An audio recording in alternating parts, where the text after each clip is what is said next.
അയ്യോ എന്തോന്ന് ഇത് ഒരു കാലത്തും ഗതി പിടിക്കാത്ത എത്ര വെള്ളം ഒഴിച്ചാലും വളം ഇട്ടാലും ഗതി പിടിക്കൂല കുരുട് പിടിച്ച പോലത്തെ പൂക്കൾ നല്ല രീതിയിൽ പൂക്കളൊന്ന് പ്രതിജ്ഞ എടുത്തോണ്ടിരിക്കുകയാണോ ആ ആശയുടെ വീട്ടിലാണെങ്കിൽ കാണണം പല കളറിലുള്ള പൂക്കൾ നമ്മളടുത്ത് മാത്രം ഇങ്ങനെ ഇതെന്തുപടി അകത്തെ അംഗം കഴിഞ്ഞിട്ട് ഇവിടെ വന്ന് ചെടികളോട് അംഗം വിട്ടുകയാണോ? ചേട്ടനോടൊരു കാര്യം ചോദിക്കണം വിചാരിച്ചോണ്ടിരിക്കുക ഞാൻ ചേട്ടന്റെ ആരാ ആരാ എന്റെ പെങ്ങള് അല്ല നമ്മള് രക്തബന്ധമല്ലേ? ആണല്ലോ ആണ് ഉറപ്പാണല്ലോ. സംശയം എന്താ?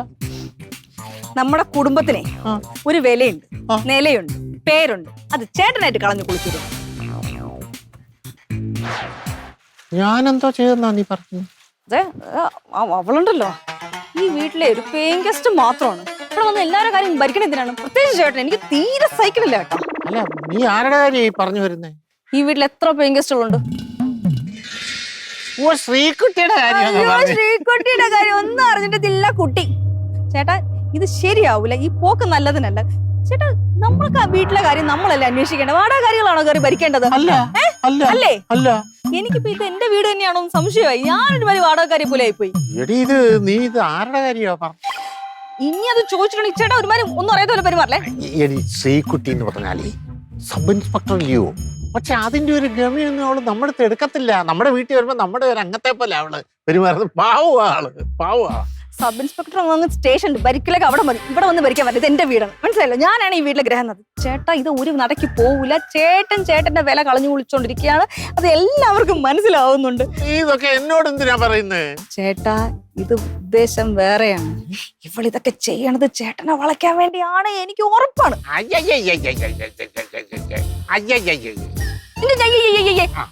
ചിരിച്ചോണ്ടങ്ങ് നിൽക്കുന്ന കാണാറുണ്ടല്ലോ. അയ്യോ ഇന്നലെ വന്ന ശ്രീകുട്ടിയാണോ ഞാനാണോ വലുത്? എനിക്ക് ഇപ്പൊ അറിയണം.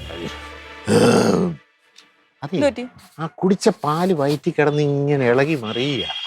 ചേട്ടാ ഞാൻ പറഞ്ഞില്ലേ ഇളക്കി ഇളക്കി ഇളക്കി ചേട്ടനും കൂടെ അങ്ങോട്ട് ഇളക്കിക്കൊണ്ടിരിക്കുകയാണ്. ആ ഇളക്കല്ല് വീഴല്ലേ. നീ ഇതാരുടെ കാര്യം? ഇനി അത് ദൈവമേ ചേട്ടാ ഈ പെണ്ണുങ്ങളുടെ സ്വഭാവം ഒന്നും ചേട്ടനെ അറിയാഞ്ഞിട്ടാണ്. പെമ്പിള്ളാരെ നിലയ്ക്ക് നിർത്തണം, ഇല്ലെങ്കിൽ തല കയറി നിന്ന് പരന്നോട്ട് കൊച്ചുകൊടുക്കണം ഒരുമിച്ച് കളിക്കും. ആണോ ചേട്ടാ? ഇത് എത്രയും പെട്ടെന്ന് നമുക്ക് സ്റ്റോപ്പ് ചെയ്യണം, മനസ്സിലായില്ലേ? വരച്ച വരയിൽ നിർത്തിക്കണം. നമ്മളെ പുലിനാട വീട്ടിലെ ആൾക്കാരാണ്. നമുക്ക് അങ്ങനെ ആരെങ്കിലും കാര്യം നമ്മളെ ഭരിക്കാനൊന്നും നമുക്ക് നിന്ന് കൊടുക്കാൻ പാടില്ല. ഞാൻ എന്റെ കാര്യം തന്നെ ആലോചിച്ചു. ഒരു ഭാര്യ എന്നുള്ള രീതിയിൽ ഞാൻ രവിയേട്ടനെ വരച്ച വരക്കിട്ടേക്കെന്ന് കണ്ടിട്ടുണ്ടോ? ഞാൻ പറഞ്ഞ അപ്പുറം ചാടി കിടക്കാറുണ്ടോ? അതാണ് എന്റെ കഴിവ്, മനസ്സിലായോ? ഭർത്താവിനെ നീ നല്ലപോലെ നിലയ്ക്ക് നിർത്തും. എക്സാക്ട്ലി. അല്ല അങ്ങനെ തന്നെ അല്ലയോ ഞാനും.